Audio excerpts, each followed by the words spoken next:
Good evening, ladies and gentlemen, and welcome to another edition of Talk of the League, a special talk of the Cup today on the Balls Out podcast. And as you can see, I'm joined by two very special guests. You've got Jay representing Evertonians from the Paddock Blues podcast. How are you, Jay? You good?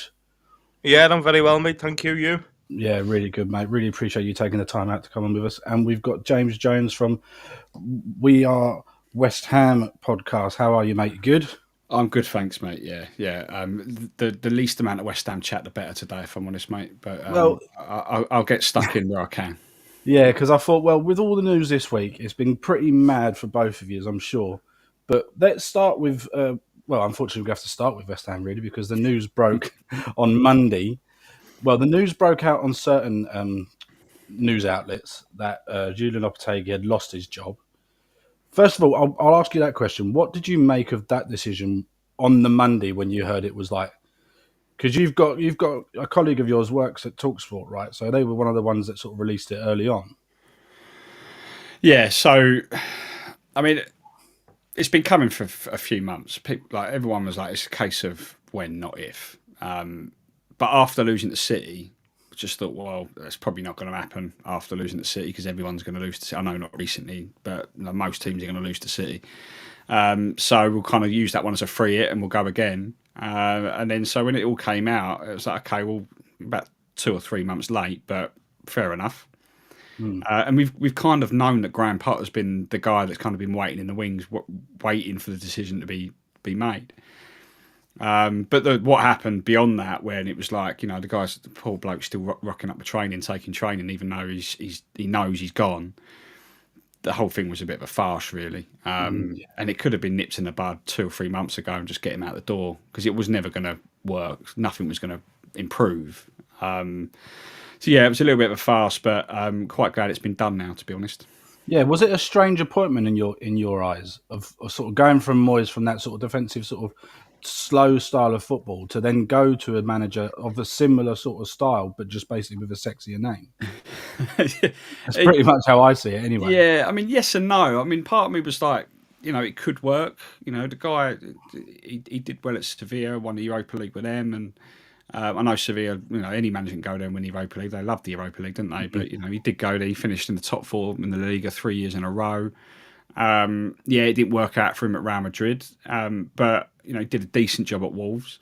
So I was like, okay, it's not the manager that I would have picked, and it's probably not the manager that fits the profile that the fans have been kind of yearning for. But let's give it a go. Let's give it a chance. He's not as pragmatic as David Moyes. He's not as defensive as David Moyes. So it is slightly a step forward when it comes to style of play. But then there was this feeling that I just still don't think he's the right fit long term. And almost immediately we realised that he definitely weren't the right fit. So yeah, it was a bit of a weird one because we were expecting something a little bit more drastic in terms of going from one style of play to the other, and we kind of just went up a notch rather than up 3 or 4 notches, if you know what I mean. But yeah. Yeah, and especially after the summer transfer window you had, you saw a lot of names coming in, and a lot of us were saying these are decent signings. There's a lot of good talent coming through, and to see the style of play not really reflect the talent that had been brought in, it seemed a strange one to me. Yeah, I mean, I'm looking back this summer, everyone's going, West Ham have won the transfer window. West Ham have won it. They've done the best business. And looking back, actually, it's very objective to say that we had or hadn't won it. But we made some good signings. And the players that we brought in, barring 1 or 2, they're good players, and I still stand by the fact that we actually did some really good business. But you're right, it was the manager just wasn't getting his messages across, wasn't getting his ideas across to the players, and some of the games tactically were it was like, what's he doing? We don't even know what our identity is, and it was very obvious that even the players had no idea what they were supposed to be doing on the pitch. So yeah, it was a bad fit all round. It's just a shame that it took them until early January to pull the plug on it, because it should have happened in November, really. Yeah, normally sort of the manager sacking window normally happens around sort of the first international break, and that's when a lot of people were sort of thinking that he may go then, just due to the fact that a lot of the fans were saying exactly what you just said. The style of play just wasn't what we expected. Yeah, but the problem we had was that it'd come out and go, right, he's got 2 games to save his job. And then he wins the 2 games. He draws one and wins one. He goes to Newcastle and wins at St James's Park out the blue. And it's like, party's like, oh, really? Like, just going to kick the can down the road here. And then it comes out after you get battered by Arsenal at home and go, right, he's got 2 games. And then he goes on a 4-match unbeaten run, 2 wins, 2 draws. And it's like, here we go again. So, yeah, it's just a little bit odd, really. It did feel like they were kicking the can a little bit, but it's done now. We can look forward. So on the appointment of Graham Potter, what are you expecting? Obviously, we saw a lot from him at Brighton. Did a really, really good job at Brighton. A lot of people say he took the Chelsea job too early, but also there's an element of you can't really turn down the Chelsea job in his respect. So what are you expecting from Graham Potter? Obviously, there's a bit of time out now, so he says he's refreshed and ready for a new challenge. But what are you expecting from Graham Potter? An identity, first and foremost. We've not had that since the beginning of the season, since Moyes left. A nicer style of football. I'm not expecting, anything amazing, and it's going to take him probably a couple of transfer windows to really get the players in to fit the system he wants to play. But essentially, just a little bit of stability as well. That's what we had under David Moyes for much of the 4.5 years he was at the club. And we lost that under Lopetegui. We lost the stability. We lost the identity, the style of play. It all just became a bit of a mess. Yeah. So someone like Graham Potter coming in, who kind of fits the profile to an extent, probably not the exact profile that some of the fans wanted, but he plays nice football when he gets going. The players have already, as we saw against Villa, particularly in the first half on Friday, the players understand him, which I don't think was the case under Lopetegui.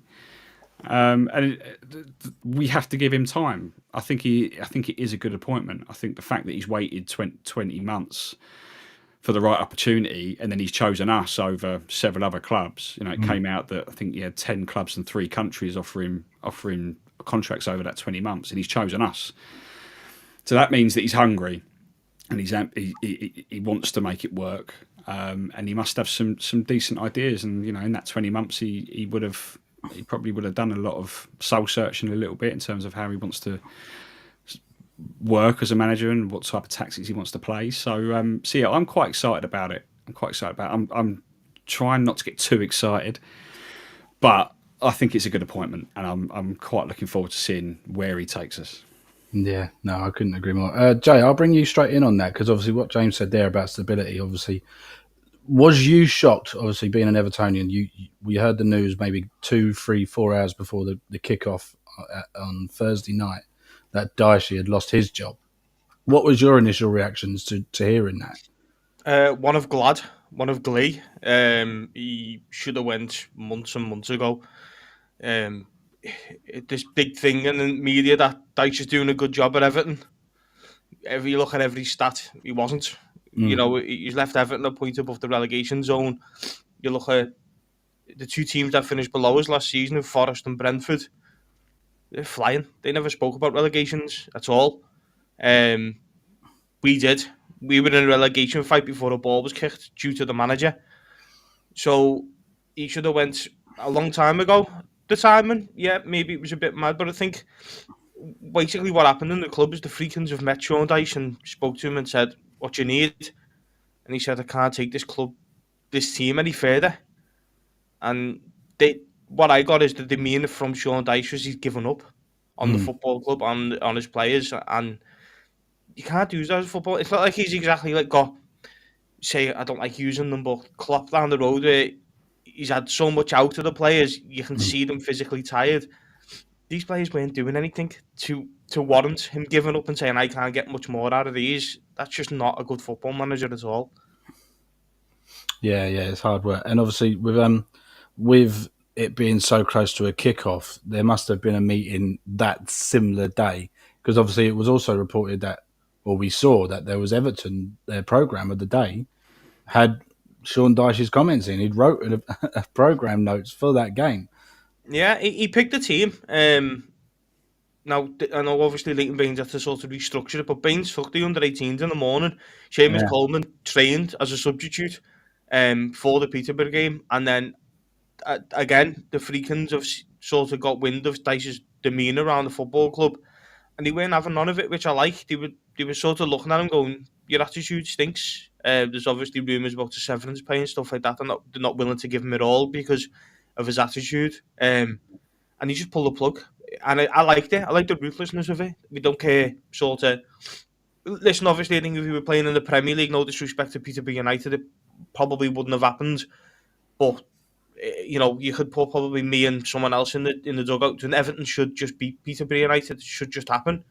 So I think that helped as well. But they've taken that opportunity. It could have been done on the Monday, and we battled West Ham for Graham Potter. I don't know. But as I say, they wanted Dyche. They wanted to keep Sean Dyche. He just gave up. So good riddance. Yeah, they were. What you sort of got the impression of is that they were hoping that he'd stick with him to the end of the season. He'll keep us up, and he was going to be gone at the end of the year anyway. Yeah. So it obviously, like you just said, like obviously the demeanour and the attitude he was having, they just said, well, if you're not going to change your tune, then just go now, sort of thing. Yeah, you could see it in interviews, to be honest, Nathan. You could see it in his demeanour. There's that famous thing that he says, which I don't think got enough coverage. The form doesn't look too bad if you add wins to it. Well, that's like me. That's like me sitting here going, Everton are the most successful club in the world. If I add titles to it, well, I don't. I can't. So it just didn't make sense. And that was him. He called us the noise. Us as fans were the noise. I don't know why. James can rightly say, your last season at your home, which was Upton Park and Goodison Park, should be everything. Every time you walk in there, it should be, can't believe we're here again. For the last time, it wasn't. He'd already made it, so we shouldn't be getting excited about that. That shouldn't be a factor. He said it in his pre-season. I don't know why people are talking about Everton getting in Europe because it's the last season at Goodison Park. I can vouch for you now, there was not one single Evertonian said we should be in Europe because of Goodison Park. So you could see it throughout the season of him gradually just running out of things to say, and in the end, he gave up.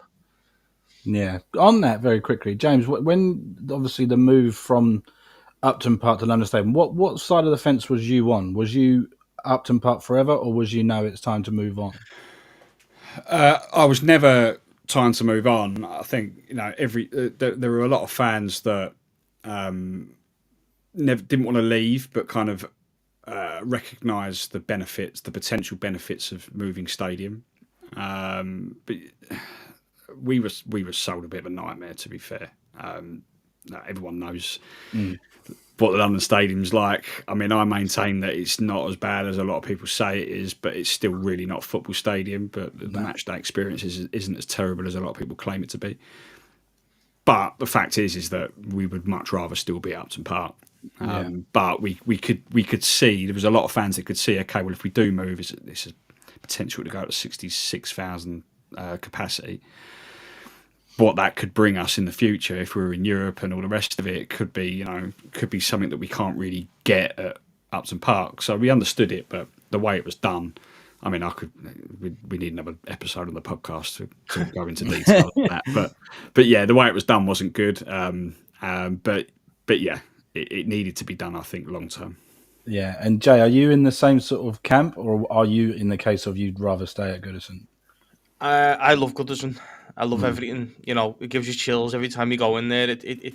It's old. I know people call it is old. It's an old ground, but it's home, isn't it? And we need to move. You've got to move commercially. You've got to move. As James has said there, you can sell more seats. That brings more money to the football club. It's on the dock. It's on the river. The River Mersey. That'll bring tourism. More sort of commercially benefits around the actual place itself, keeping sort of people in the ground spending money, which ultimately is what brings success on football pitches, because you can go and buy the best players and get the best manager and stuff like that. So I'll miss Goodison with all my heart, but I'm so excited to walk into Bramley Moor. Yeah, I have to say I've driven past Bramley Moor when I was in Liverpool for a tour a couple of years ago, and it was still very much like a building process then, but you could see it was going to be something special, and it does look really impressive. And like you say, commercially, to move to, I mean, as a United fan, we're in the same situation at the moment where we are likely to lose Old Trafford for this sort of new state of the art stadium, and there is an element of but it's kind of time to move to something new because Old Trafford is just falling apart, Yeah, as is well documented.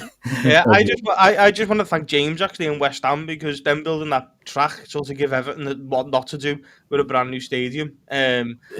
So I just sort of wanted to say thank you to him. Not you don't have a fantastic atmosphere, which he's doing. He's did at Upton Park, but I think even you are like, do not do it. Sort of thing. Don't let anyone build a track around the football stadium. On that, I think when it came out that the track's going to stay there, I think there's a lot of outrage around it. In my head, I was like, well, it works in Italy. There's a load of stadiums in Italy that got running tracks and other places in Europe. So I think Napoli's ground has got a running track, and some of the clips I've seen there, they whip up a great atmosphere. So I'm like, well, it could work. And I think actually we've been the guinea pig for it in England, and it definitely doesn't work in England. But I mean, at the same time, I've been in that ground, particularly on European nights when the atmosphere has been absolutely rocking. It's been loud. Yeah. So it's not impossible, but yeah, if you're going to build a new stadium, don't build a running track. I mean, why would you for a start? But yeah, keep them out of the English game. Is what I say. Yeah, no, I couldn't agree more. So going back to Everton as the team themselves, so obviously you've now got the return of David Moyes. What is your reaction to that immediately? Obviously hearing the news that he was coming back, and like James just said, obviously the stability that he's now getting with, or hoping to get with Graham Potter, to now get that potentially back with David Moyes going into a new season in a new ground. It sort of split the fan base a little bit. I'd say it was more 70-30 for David Moyes. We needed it. First and foremost, we need someone that, I don't really like using the saying, gets the football club. Someone that understands we're in the mire, we're a point away from the relegation zone. We need someone to come in and sort of tell the players what a privilege and honour it is to play for Everton Football Club, and he will do that. That's the first thing he'll do. He'll tell them how, what he expects and what we expect. Dice never got that. He never understood anything to do with Everton. He liked to portray that he did. Never got the best out of Goodison Park. We know if we set up against Manchester City, we know the first thing David Moyes is going to say is kick one of these, because if you kick them, the ground will lift.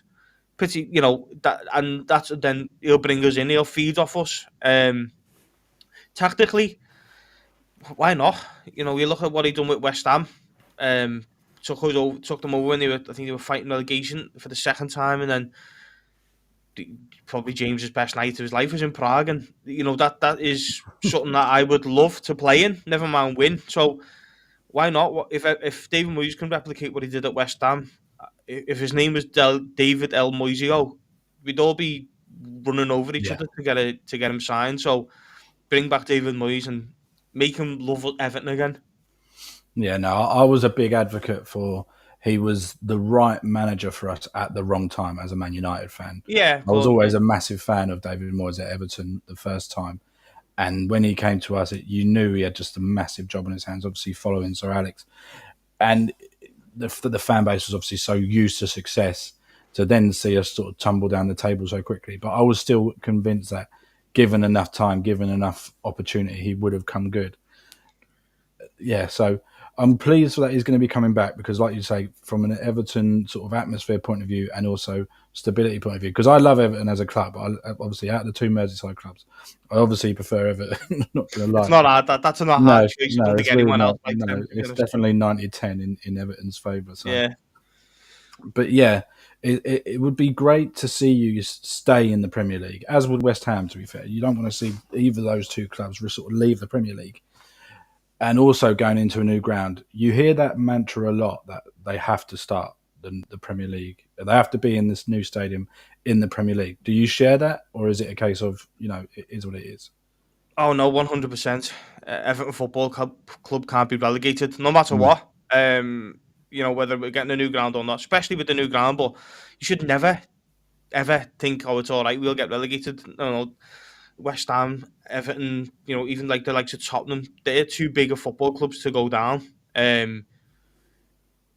this new stadium is everything for the next. It's basically the new era of Everton Football Club, and you can't start it in the Championship because, let's be fair, that Championship isn't guaranteed that you come back up. You know, just because you're Everton doesn't guarantee you coming back up. I know Aston Villa struggled, and I'm sorry to bring James into this, but West Ham had a couple of seasons where they couldn't get out of it. Leeds, famously, Nottingham Forest, famously. So you've got to stay in the Premier League. It's the money maker, it's the promised land, and Everton have got to start a new Everton in the Premier League. Yeah, no, I couldn't agree more. And yeah, like I say, I've seen the ground, and it looks absolutely magnificent. And it's going to be a real hotbed for tourism and just commerciality for the club. It's going to be huge. Yeah, the beauty of it is as well. Not many people know this, but any sort of naming rights Everton get, it's pure Everton's. It's Everton's. It's Everton's. If Everton were called like Toyota Stadium for 500 million, it's 500 million that would go straight into the PSR books, if you like. So I think the Freakins are trying to sort of best deal in that aspect.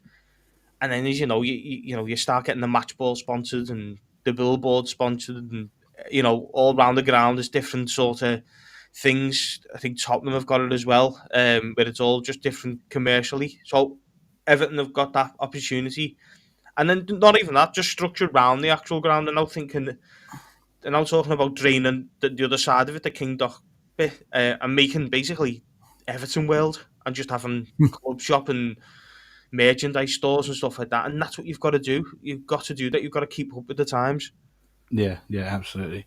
So going back to the teams themselves, James. So we sort of said that Graham Potter, you're thinking sort of 2 to 3 transfer windows to sort of get his sort of hotbed of what he wants, and then you will start seeing the sort of duties that have been paid, sort of thing.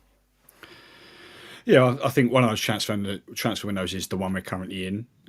Originally, it was kind of, I mean, he came in on 2 days ago, so 9 days into the transfer window. Is he going to have enough time to get who he wants in mid-season? Is he going to have time to even assess the squad to know? I think given the injuries that we picked up against Villa on Friday night, immediately he's got to go to business. He's got to go into the market. And you're linked with a lot of players at the minute. Well, we are. Yeah. I think it's natural for a team that's had a bit of a poor start to the season, poor first half of the season. It's natural for clubs just to be linked with everyone under the sun. I think probably a lot of the links are rubbish and no truth in it at all. But the fact is we have to sign a striker. Ideally 2 now that Fulkrug's done his hammy again, and Antonio's not going to be playing for at least 12 months. Yeah. Bowen's out with a broken foot.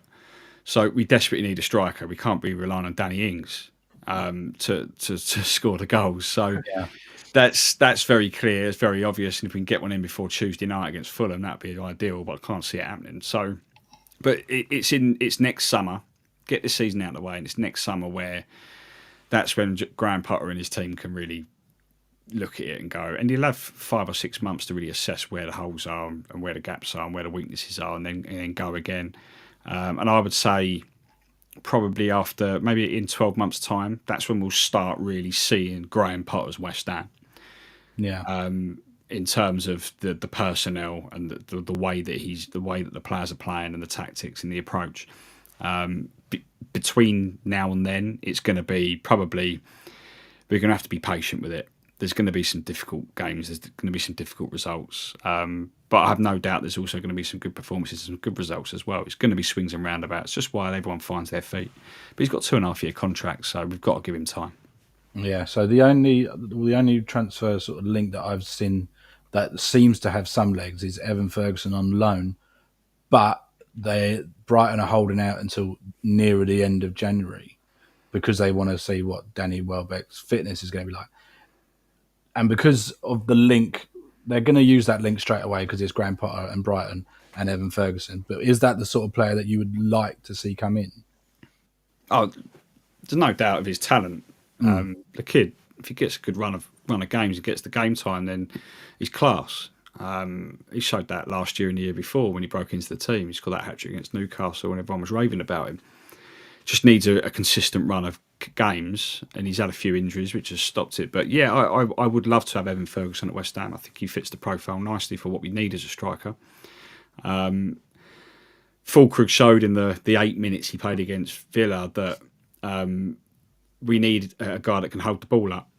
Yeah. And that's when Danny Ings came on. Can't expect Danny Ings to hold the ball up, so he was completely missing. So we need a player that can do that, but then also be athletic. Running behind, run through the channels.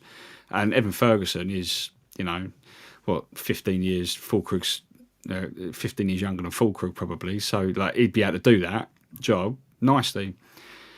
But we need him now. We can't wait till the end of the window because we've got no one. So it's a strange one. I reckon if we get another striker before then, and I reckon later on in the window, if Brighton go, we'll let him go. We'll probably go and get him as well. Yeah, we're going to be with a loan option to buy sort of thing. Yeah. Coming back to you, Jay. So obviously, like we were saying with James there, obviously in the middle of a transfer window now. What sort of areas do you think David Moyes will be looking at, if any at all? All of them. No, definitely your fullbacks. Something, I think everyone's after a striker. Arsenal are desperate for one. You talk, Manchester United probably need one. West Ham. So it's hard, but definitely fullbacks. Michalenko isn't the best. Poor lad can't cross the road. You've got Nathan Patterson who's made the glass, but he's got an attacking player, which I think Moyes could do wonders with Nathan Patterson if he gets him right. But that's where your creativity comes from. That's the first sort of, you only look at Pep when he joined City, the first thing he did is go and get fullbacks because that's where you get your creativity from. Everton haven't got that. The crosses in the box are either over it, under it, it's out for a corner, goal kick, definitely there. Centre forwards, with Calvert-Lewin, Beto, Brozier, Chimiti's just now got injured. I know Brozier went off injured. We don't know the extent of that yet. And then a box-to-box midfielder. I know we've been linked with the lad from Lyon, the winger. If he comes in, great. A fast winger. I think the fastest player at Everton is Jack Harrison, which it sends shivers down your spine. So Everton need pace and wide, because Moyes will do that. James can testify, and I can from watching him. The ball will get it put in the box. Leighton Baines, James Coleman, Aaron Cresswell, all these players. The first thing he says is, "Can you cross the ball?" Michalenko can't, so we'll be out. Get a left back in, and then it's bits and pieces around it. Put in Jai where he should be playing in the 10. Bring McNeil back in, all that type of stuff. But definitely 2 fullbacks, and hopefully this winger comes in with a number 10. Perfect. So very quickly then, before we move on to the FA Cup, final season predictions, where you'll finish at the end of the year. Jay, you first. I wish my connection went then. Where we'd finished under David Moyes, I'm going to stick my neck on the line, and I'm going to say 14th to 15th. Okay, and James, what about you? I'd like to think if Graham Potter can hit the ground running, we could still be in for a shout for 10th because it's still very tight. There's a lot of teams, not many points in between it, but I reckon. Yeah, there's a lot of traffic. Yeah, I reckon we've been 14th for about 3 months, but Jay said 14th, so I'm going to go for 13th. A little bit optimistic. Yeah, so you'll jump United, and we'll take 14th. Yeah, all right. Yeah. Right, so let's go on to the FA Cup now. Also, very quickly, everyone watching on Twitter, absolutely brilliant, really good to see you. But if you jump over to YouTube, we can definitely see your comments, because sometimes they don't always show up on Twitter. So jump over to YouTube, and while you're there, hit that like and subscribe button, and get involved in the chat. So we're going to move on now to the FA Cup, and obviously, we were talking in the backstage. Obviously, James, you were actually quite pleased that you didn't have to worry. As a team, you don't have to worry about the FA Cup now this year. Pleased. Obviously, I was gutted that we'd gone out, but at the same time, one less thing to worry about. One less thing to worry about. It's less fixtures for Potter to have to contend with. The guy's come in, and within 36 hours, he's already in the dugout. So he at the moment, he needs to work with the players on the training pitch rather than sort of trying to get them playing and doing trial and error in games. So it's less fixtures for him this season, but also we need to focus on what we're doing in the Premier League this year. What we don't want to do is get sucked into a relegation battle. I don't think we're in one at the moment. I think we're 9 points clear at that bottom three. And I don't think, even under Lopetegui, we would have been sucked into it. But we just have to make sure. And by doing that, you just got to focus on your league form. So yeah, I was kind of like, well, a little bit gutting, especially when we were 1-0 up, and the 2 goals were incredibly controversial for Villa. But it is what it is.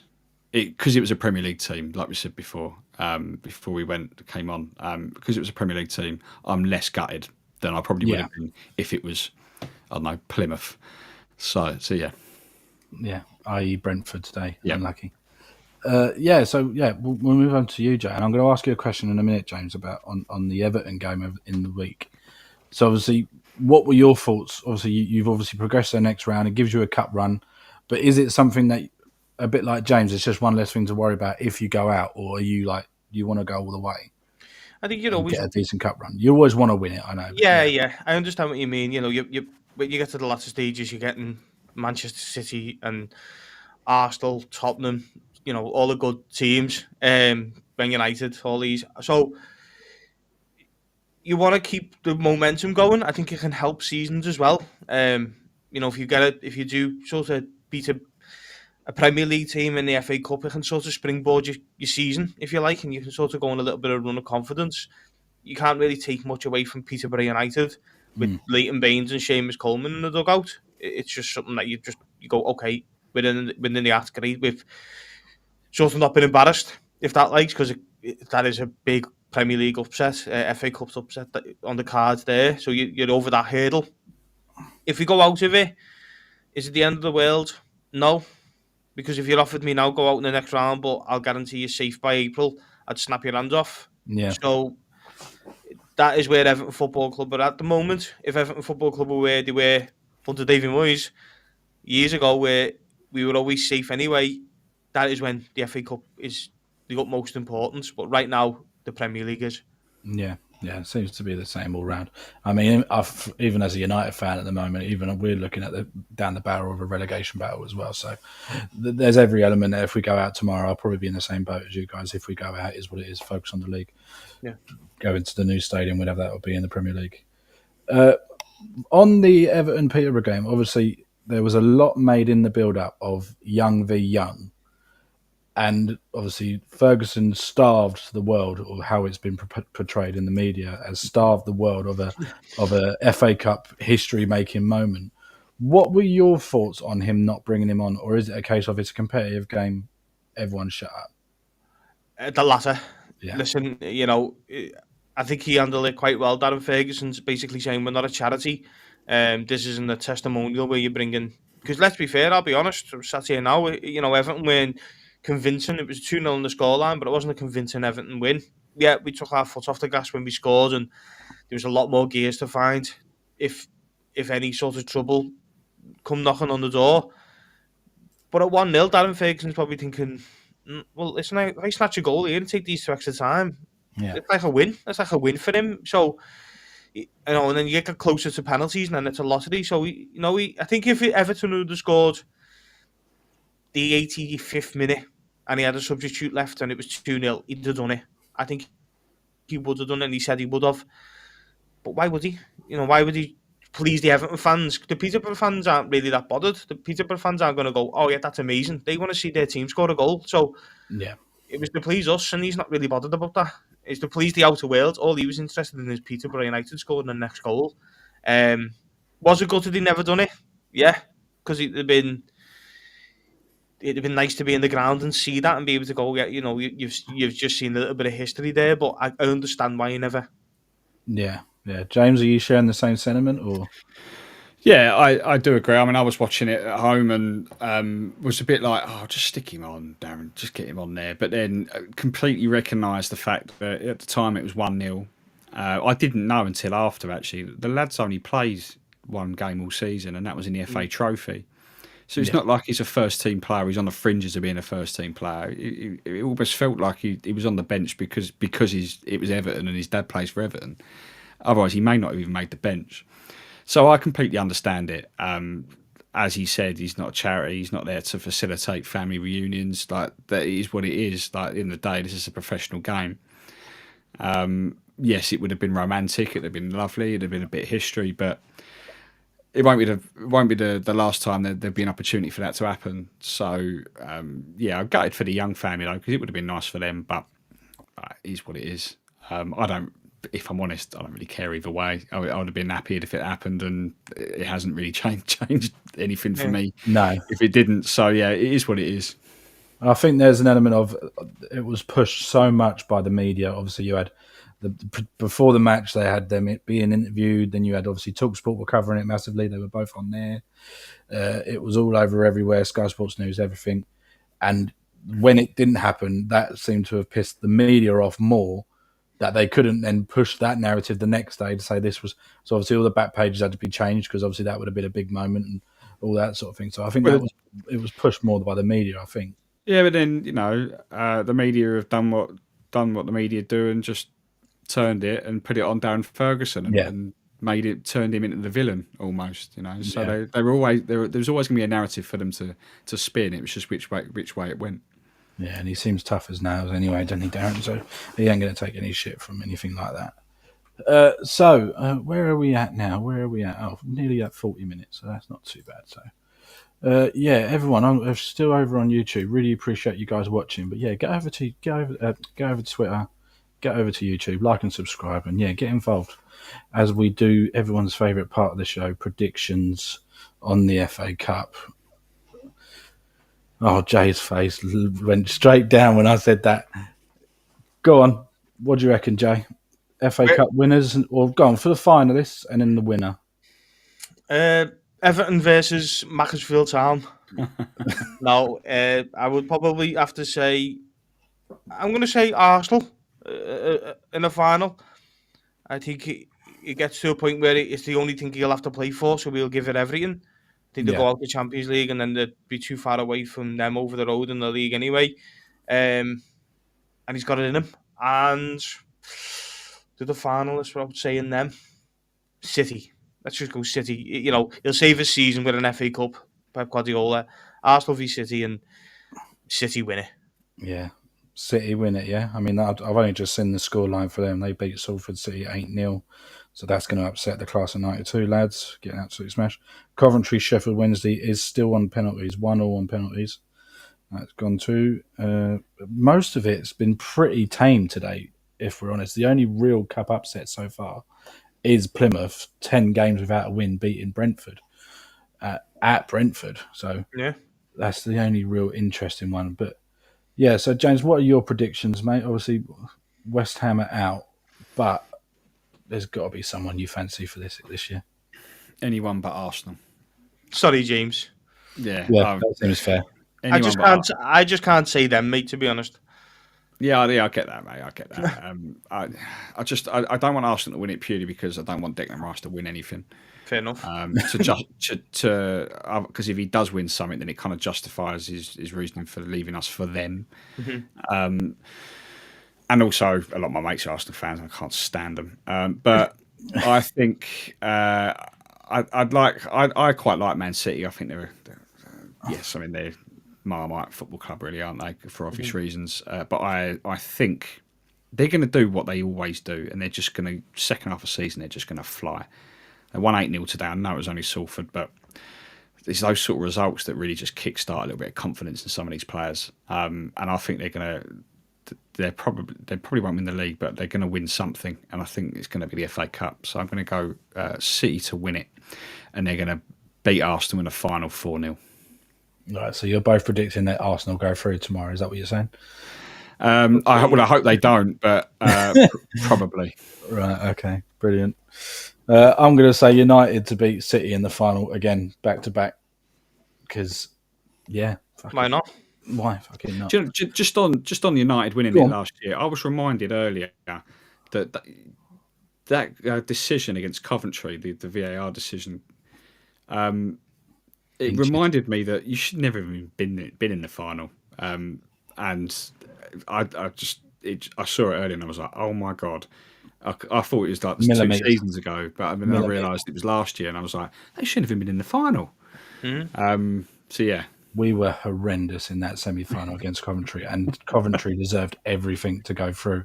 Yeah. And if it wasn't for VAR, literally millimeters for that striker to be offside, and then for us to have to go through penalties, and it was pathetic. Like some of the behaviour of Anthony after beating them on pens, jumping up in front of him, it was just sort your head out, boys. Like you can't be doing that in a semi-final at Wembley against Coventry City, having to take it to pens. It was embarrassing.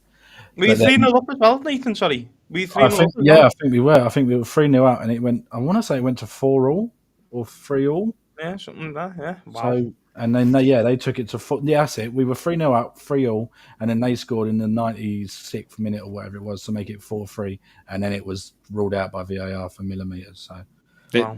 The absolute cheek of a player like Anthony giving it large as well, because the guy is one of the biggest, if not the biggest, flop in Premier League history. I would say he is Like was it 80 million? 80 million. The guy, I've seen him live a couple of times, and oh my god, he's woeful. Like a terrible, terrible, terrible footballer. I'm sorry you've had to see that live. To be honest, I haven't seen him live, and It's just not very good. He's just awful, and our transfer regime has been woeful, and yeah, that really sums it up when you've got a player like him that we've paid 80 odd million for. They'll probably talk about this tomorrow we've got a Red Devils Roundup show on Sundays. They'll probably talk about this comment, but I really am angry at a player like that being paid so much money to be horrendous, not like decent at patches or good here, good there. He's just been shite from day dot. So they can clip that up and play that tomorrow. So who have you guys got in the week? That's a question. Aston Villa at home on a Wednesday. We've got. Oh, you got Aston Villa at home on a Wednesday, and you're at home to Fulham on the Tuesday, yeah? Yeah, we got a big week here. We got Fulham at home Tuesday, and then Palace at home on Saturday. So it's a big week for us, really. London derbies. But yeah, it's poor old Graham Potter's had barely enough time to talk to the players. It's literally just game after game after game after he's joined. But, yeah, a big week for us. Yeah, no. And we've got Aston Villa at home on Wednesday, and then Tottenham at home on the Saturday. Oh, you'll win that. I don't know about you boys, but I can't stand Ange Postecoglou. I don't know where you guys feel. He's gone from being, I quite like him. He's a likeable bloke, to being just unbearable. He's become very arrogant all of a sudden, very cocky. And that line where he said, "I always win something in my second season," I was like, "Oh my god, can you be any more arrogant than that?" That's the sort of thing that Jose Mourinho would have said when he was first manager of Chelsea. Yeah. And I just the moment he said that, I was like, "No, I don't like you, mate. You can't be saying things like that." It's just like the way he is with the media, and I don't know. I hope they get beat every single week. Yeah, agreed. And obviously, in the League Cup in the week, they had the VAR decision in the stadium, and the ref said it over the tannoy, and he was like, "Why do we need that?" And it's like, hang on a minute, we've just been fucking asking for that for the past 18 months. We want to know what's going on in the grounds, and now you're saying we don't need it. Fuck off, mate. Yeah, and he's Marmite, isn't he, I think? Yeah, absolutely. That's right. Obviously, he wins everything in his second season in the Scottish League, etc. So where did he before Celtic? Japan, wasn't it? Yeah, Japan, wasn't it? Yeah, so something like that. A league nobody cares about. So there we are. No, honestly, guys, really appreciate you guys coming on. We will keep in contact. We have to do stuff like this all the time because you guys have been absolutely brilliant. Where can we find you guys? Obviously, Jay, you're a Paddock Blues podcast. Where can we find you? Everywhere. Wherever you get your podcasts. We're on Sports Social Network as well, so if you want to go over there, we're on that. Twitter, Instagram, TikTok, Facebook, just everywhere that you could want to find a podcast, we'll be there. Awesome. Nice one. And James, where can we find you guys? Yeah, so I'm with the We Are West Ham podcast, like Jay's podcast. We're on pretty much every platform. Just launched our Patreon last week as well. And we're also a Sports Social Network as well. So yeah, we're on every platform that you can think of, except for Blue Sky. We haven't quite gone over there yet. But yeah, the usual suspects, we're there, and it's just myself and my co-host Will, and we get every now and then we get some ex-players on. We get some we both work in the media, so we've got quite a few contacts with journalists that are very, very close to people at the football club. So we get a lot of interviews that way as well. So yeah, any West Ham fans watching, come over and join us. It's often a good laugh of us just moaning quite a lot, but hopefully not for much longer. Yeah, hopefully the times will change. That's like ours. The guy I do with Paul, we just looking at each other for hours. We don't even say words. We just look at each other through the screen. Yeah. So, I actually went on the Paddock Blues podcast TikTok earlier just to scroll through and see what you guys were like. And the first line I heard was, "I'm just bored. I'm just fed up." And I was like, "Yeah, I get it. Fair play." No, guys. Yeah, if anyone's not seen it before, I'm Nathan. You can find me at Nate Dales on Twitter. Tomorrow night we've got a Red Devils Roundup show with Mark, and I may appear. I haven't decided yet, but it'll be Mark and Mark for certain. And yeah, we'll be launching the Future of Football show. Will be back in February, and we've got the Balls Out chat and brew room coming soon, where we just talk absolute balls for an hour. No script, no sort of regime for that entire show. It's just absolute shite for a whole hour. So we look forward to starting that, guys. But yeah, from him, and him, thank you very much, and we will see you guys very well soon.